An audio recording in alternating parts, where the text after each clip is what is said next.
So the concept behind the game really comes from two places. One is that it's just fun to be a pirate.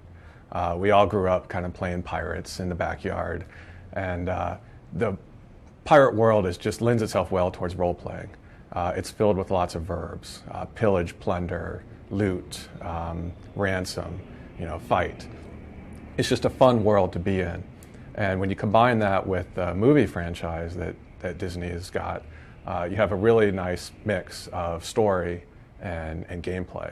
The VR studio was founded, I believe, in 1994 to make theme park attractions using virtual reality, high-end computers and head-mounted displays and so on. So my first 5 or 6 years with the company was working on theme park stuff.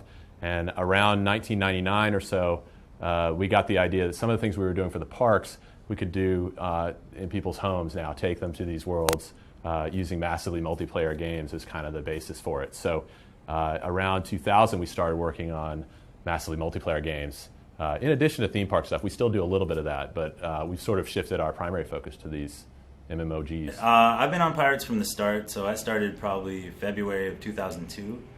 My initial job was just to kind of mock up early game systems, so I worked on a lot of the ship physics and kind of early battle systems for Pirates. And after that, I just kind of got into production, started integrating art and building the world. It's actually our second game that we've made. We worked on a game called Toontown Online before this one, and that was really our where we learned the ropes of building this type of game. And with Pirates, we were able to reuse some of our learnings and technology and really hit the ground running. This game, we had to push the envelope a lot in terms of graphics. It's an older demographic, so we had to add new gameplay systems, new kinds of communications for older players. In keeping with the look and feel of the films, we needed to really make it a lot more realistic, add a lot of detail and so on, while still making it run on a broad range of PCs.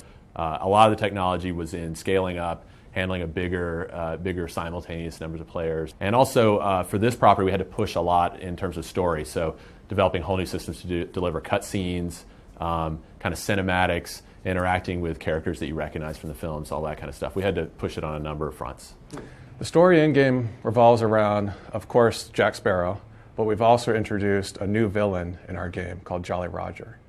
And it turns out that Jack Sparrow and Jolly Roger have a little bit of history together. Some things went horribly wrong, as they tend to do, and you're kind of thrown in the middle of this epic storyline. Jack has a mission of his own that he is trying to achieve, and he kind of needs your help. He's not the kind of guy that can hang around inside of town. He's a pirate, of course, a very notorious pirate. And so he sends you on some adventures to help him out. And you build your own notoriety, kind of following in his footsteps. We knew very early on that we wanted to give you a sense of freedom in this world. I mean, being a pirate, part of Jack Sparrow's soul is really his freedom. I mean, that's what the Black Pearl represents. So we wanted to give you the same kind of sense of go anywhere, do anything you want, and try to keep the game, catching up with you. You're going to be mostly friends. You might be competitive if you guys are in different guilds. I might be like, I'm competing against your guild. We're not going to go head-to-head in the main world, but if we do want to go head-to-head, we can always use the lookout system and go play PvP against each other. And there's a leaderboard for that, so it's kind of like there's a ranking system in the player versus player, or we're calling it pirate versus pirate. A lot of it revolves around the storyline. You are sent on quests to do various activities. You have to recover lost items, you have to maroon people, you have to plunder ships, you have to go out and sink ships and get their cargo. You have a variety of weapons to do this. Of course, you have your trusty cutlass and pistol. We've also introduced some new weapons into our game, though, with voodoo power. So we actually have a voodoo doll that you can use. You attune it to a target, and then you can cast spells on them, like swarm of wasps and shackles that come up and chain them to the ground. So you have a ton of weapons. You have cannons, of course. You can get your own ship and sail out on the Caribbean, get a crew together, and shoot your cannons. You have all different kinds of cannon ammunition that you can use. There's lots of exploration. We have jungles and swamps, just like the ride. We've brought in the swamps from the ride.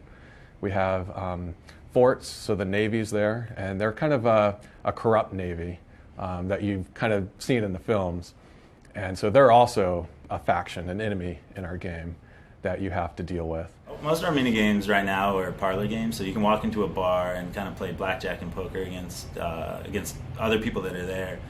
In the future, we're going to have encounters with Jack Sparrow might show up in a bar and play poker against you, but that'll be for expansion. In a sense, it's almost like a first-person shooter rather than a massively multiplayer game, in that it's very action-based.